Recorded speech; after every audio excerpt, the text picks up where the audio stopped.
வணக்கம், நான் உங்கள் ஜெயா. இன்றைக்கி நம்ம இந்த வீடியோவில் மாயா ஆஞ்சலோ எழுதின ஃபினாமினல் விமென் இந்த போமுடைய சமரியை பார்க்கலாம் வாங்க. ஃபினாமினல்னால் தனித்துவம். இவங்க சொல்கிறாங்க, நான் எப்படி தனித்துவம் வாய்ந்த ஒரு பெண்ணா, அதாவது மற்ற பெண்களை விட அப்பாற்பட்டு மேற்பட்டு தெரிகிறேன் அப்படின்றது தான் இந்த கவிதையில் சொல்லியிருக்காங்க. இவங்க ஒரு அமெரிக்கன் போயட் மட்டும் இல்லை, இவங்க ஒரு singer, dancer, composer, actor, teacher, memorist, இது மாதிரி நிறைய திறமைகள் உள்ள ஒரு பெண்மணி. இவங்க அமெரிக்கன் சிவில் ரைட்ஸ் மூமெண்ட்டுக்கும் குரல் கொடுத்துருக்காங்க. அவங்களுடைய படைப்புகள் எல்லாமே பார்த்திங்கன்னா வெற்றி அடையணும், எவ்வளோ கஷ்டங்கள் வந்தாலும் அதுக்கு நடுவில் போராடி நம்ம வெற்றி அடையணும் அப்படின்றது மாதிரி தான் ரொம்ப மோட்டிவேட்டிங்காக இருக்கும். இந்த கவிதையில் பார்த்திங்கன்னா அவங்க தன்னை பற்றி எழுதியிருக்காங்க. அவங்களுடைய செல்ஃப் கான்ஃபிடென்ஸை பற்றி, அவங்க எப்படி எல்லாருக்கும் ரொம்ப அப்பீலிங்னா எல்லாருமே அவங்களால கவரப்படுறாங்க. அது ஏன் அப்படின்றத சொல்கிறாங்க. எல்லாருமே அவங்களால கவரப்படுறதுனால தான் நான் தனித்துவம் வாய்ந்த பெண்மணி அப்படின்னு சொல்கிறாங்க. இதை மொத்தம் 5 ஸ்டான்ஸாக எழுதியிருக்காங்க.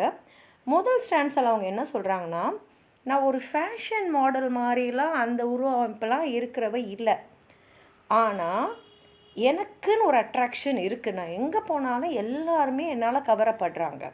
அப்போ நிறைய பேர் என்கிட்ட கேட்குறாங்க, அதாவது கன்வென்ஷனலாக மாடல்ஸே இருக்காங்க இல்லையா, அவங்களே இவங்ககிட்ட கேட்பாங்க, எப்படி நீங்கள் இவ்வளோ கான்ஃபிடெண்ட்டாக இவ்வளோ ஸ்ட்ராங்காக இருக்கீங்க, உங்களை பார்த்தாலே ஏதோ ஒரு அட்ராக்ஷன் எல்லாருக்குமே வருது, ஆண் பெண்ணுன்னு பேதம் இல்லாமல் வருதே எப்படின்னு கேட்கும்போது அவங்க சொல்கிறாங்க, என்னோடய சக்ஸஸ் என்னுடைய கை அருகில் தான் இருக்குது, என்னுடைய இடுப்போடைய அளவில் இருக்குது, நான் நடக்கிற நடை இருக்கு இல்லையா, அந்த நடை ஸ்ட்ரைடுனா ஒரு அடிக்கும் அடுத்த அடிக்கும் இருக்கக்கூடிய டிஃப்ரென்ஸு நான் நடக்கிற விதத்தில் இருக்குது, என்னோடய உதடுகளோட கேர்ள்ஸில் இருக்குது.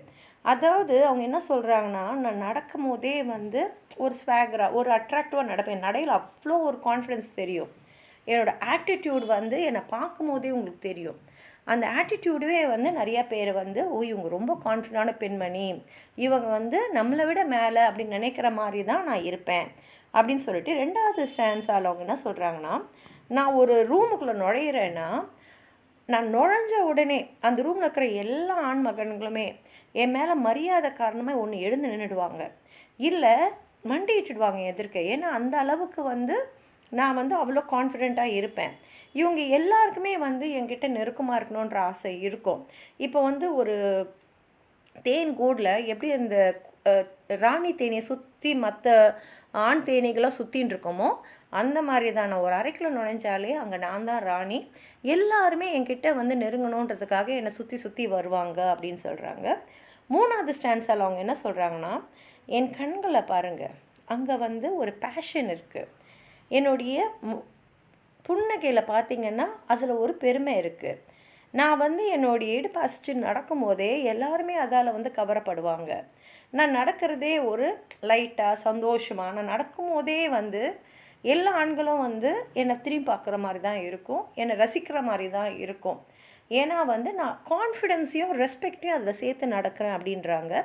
அதனால தான் நான் மற்ற பெண்கள்லேருந்து தனிப்பட்டு தெரிகிறேன் அப்படின்னு சொல்லிட்டு. 4வது ஸ்டான்ஸால் என்ன சொல்கிறாங்கன்னா, ஆண்களை பற்றி திரும்பி சொல்கிறாங்க, அந்த ஆண்கள் மேலே அவங்க என்ன ஒரு எஃபெக்ட் வச்சுருக்காங்கன்னு.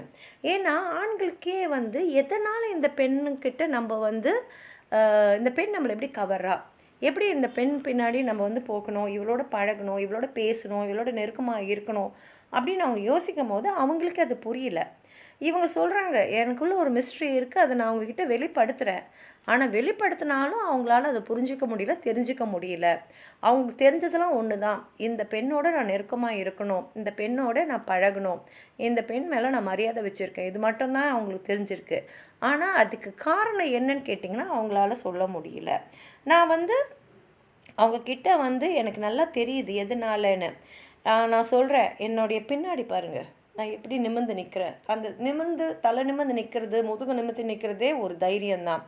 என்னுடைய புன்னகையில் ஒரு ரேடியன்ஸ் இருக்கும், என்னுடைய மார்பகங்கள் பார்த்திங்கன்னா கம்பீரமாக இருக்கும், நான் என்னுடைய ஸ்டைல் பார்த்திங்கன்னா ரொம்ப கிரேஸ்ஃபுல்லாக எலிகண்ட்டாக அப்படியே தான் இருக்கும். இது எல்லாமே மற்ற பெண்கள்கிட்டேருந்து என்னை மாறுபட்டு காட்டுது, மேன்மைப்பட்டு காட்டுது அப்படின்னு சொல்லிட்டு. கடைசி ஸ்டான்ஸால் அவங்க நேரடியாக பெண்கள்கிட்ட பேசுகிறாங்க, அதுவும் முக்கியமாக பிளாக் அமெரிக்கன் பெண்கள்கிட்ட அவங்க பேசுகிறாங்க. அவங்க சொல்கிறாங்க, நீங்கள் வந்து புரிஞ்சுக்கணும் நான் ஏன் தலையை நிமித்தி நடக்கிறேன்னு. ஏன்னா நான் கத்தி சொல்லணுன்ற அவசியம் இல்லை. என்னை கவனிங்கன்னு வந்து அதுவும் செய்ய தேவையில்லை. என் நடை, என் பார்வை, என் புன்னகை இதுவே எனக்கு போதும். ஏன் மற்ற பெண்களை நான் தாண்டி போகும்போதும் அந்த பெண்கள் என்ன நினச்சி பெருமையாக இருக்கணும். என்னோடய ஷூவோடைய அந்த ஹீல்ஸோட கிளிக்கு சத்தம், என்னுடைய ஹேரோட பெண்டு, என் கைகள் எல்லாமே வந்து நான் என்னை எந்த அளவுக்கு நான் பார்த்துக்கிறேன், நான் எந்த அளவுக்கு மற்றவங்க முன்னாடி மரியாதையோடு நிற்கிறேன். அப்போ அவங்க வந்து புரிஞ்சுப்பாங்க, ஓ இவங்கள வந்து நம்ம ரொம்ப மரியாதையோடு தான் நடத்தணும்னு. ஏன்னா நான் நடந்துக்கிற விதம் அப்படி. அதுக்கு காரணம் நான் தனித்துவம் வாய்ந்த ஒரு பெண்மணின்னு சொல்லி இந்த கவிதையை முடிச்சிருக்காங்க. வாங்க கவிதையை படித்து பார்க்கலாம். Pretty women wonder where my secret lies. அழகான பெண்களே யோசிப்பாங்க, இந்த பெண்கிட்ட என்ன ரகசியம் இருக்குது. ஏன்னா நம்ம இவ்வளோ அழகாக இருக்கோம், ஆனால் இந்த பெண் எல்லாருமே கவர்ந்துன்னு போயிடுறாள் அப்படின்னு யோசிப்பாங்க. I am not cute or built to suit a fashion's model size.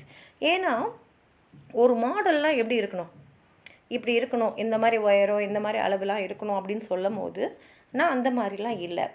But when I start to tell them, they think I'm telling lies. ஆனால் இதை வந்து நான் ஏன் அவங்கள விடவும் அழகாக எல்லார் கண்ணுக்கும் தெரிகிறேன் அப்படின்னு சொல்ல போகும்போது அவங்க நான் பொய் சொல்கிறேன்னு நினச்சிக்கிறாங்க.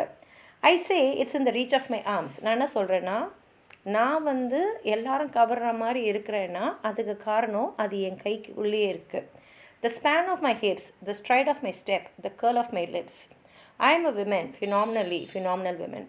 நான் நடக்கிற விதம், நான் சிரிக்கிற விதம் எல்லாமே வந்து தனித்துவமாக இருக்கும். ஏன்னா நான் தனித்துவம் வாய்ந்த ஒரு பெண்மணி, அதுதான் நான். I walk into a room just as cool as you please, and to a man the fellows stand or fall down on their knees. நான் ஒரு ரூமுக்குள்ளே நுழைஞ்சேன்னா அப்படி கூலாக தான் நடப்பேன். ஆனால் அங்கே இருக்கிற எல்லா ஆண்களும் உடனே வந்து மரியாதை எழுந்து நிற்பாங்க, இல்லை முன்னாடி மண்டிடுவாங்க. Then they swarm around me, a hive of honeybees. I say, it's a fire in my eyes and the flash of my teeth, the swing in my waist and the joy in my feet.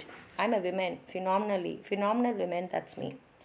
அதுக்கு காரணம் நான் வந்து என்னுடைய கண்ணில் இருக்கக்கூடிய அந்த fashion, என் உதட்டில் இருக்கக்கூடிய அந்த ஸ்மைல், என் நடையில் இருக்கக்கூடிய அந்த சந்தோஷம், இது எல்லாமே என்னை மற்றவங்கிட்ட தனித்துவமாக காட்டுது. அதுதான் நான். Men themselves have wondered what they see in me. நிறைய ஆண்கள் அவங்களே யோசிச்சிருக்காங்க, இந்த பெண்கிட்ட நாம் என்னத்தை தான் பார்க்குறோம். Then try so much but they can't touch in my inner mystery. அவங்க எவ்வளோ முயற்சி செஞ்சாலும் எனக்குள்ளே இருக்கிற அந்த மர்மத்தை அவங்களால தொடக்கூட முடியாது. When I try to show them, they say they still can't see. அதாவது நான் அவங்கக்கிட்ட காட்டுறேன் எது வந்து என்னை அட்ராக்டிவாக காட்டுது, எதனால் நீ என்னால் கவரப்படுறேன்றதை நான் அவங்கக்கிட்ட வந்து உணர வைக்கிறேன், ஆனால் அவங்களால பார்க்க முடியல. I say it's in the arch of my back, the sun of my smile, the ride of my breast, the grace of my stride.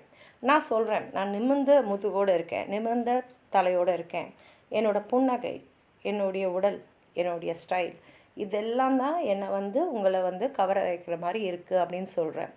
I'm a woman, phenomenal woman, that's me. ஏன்னா நான் தனித்துவம் வாய்ந்த ஒரு பெண்மணி, அதுதான் நான். Now you understand just why my head's not bowed. இப்போ உங்களுக்கு புரிஞ்சிருக்கும் ஏன் என் தலை குனிஞ்சி இருக்கிறது இல்லைன்னு. I don't shout or jump about or have to talk real loud. நான் வந்து குதிச்சு கத்தி சத்தமாக பேசணுன்ற அவசியமே எனக்கு இல்லை. When you see me passing, இது வந்து அவங்க பெண்கள்கிட்டே நேராக பேசுகிறாங்க. When you see me passing, it ought to make you proud. நான் உங்களை தாண்டி போகும்போது, நான் உங்களை தாண்டி போகிறதே உங்களுக்கு வந்து பெருமையாக இருக்கணும். ஏன்னா நீங்களே என்னை நிமிர்ந்து தான் பார்க்குறீங்க. I say it's in the click of my heels, the bend of my hair, the palm of my hand, the need for my care. நான் நடந்து போகிறேன் இல்லையா, அப்போ என்னை ஹீலோட சத்தம், என்னுடைய தலைமுடி, என்னுடைய கை, என்னை நீங்கள் எல்லாம் பார்த்துக்கணும், கேரோடு பார்த்துக்கணும் அப்படின்ற உணர்வு உங்களுக்கு தரேன் இல்லையா, அதெல்லாம் தான்.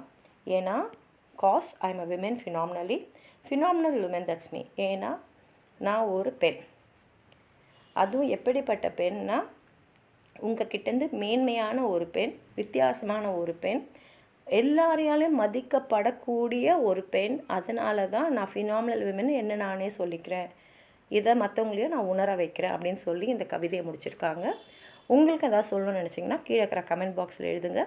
இந்த வீடியோவை லைக் பண்ணுங்கள், உங்கள் ஃப்ரெண்ட்ஸோடு ஷேர் பண்ணுங்கள். சப்ஸ்கிரைப் பண்ணாதவங்களாம் ப்ளீஸ் சப்ஸ்கிரைப் பண்ணி சப்போர்ட் பண்ணுங்கள். நன்றி.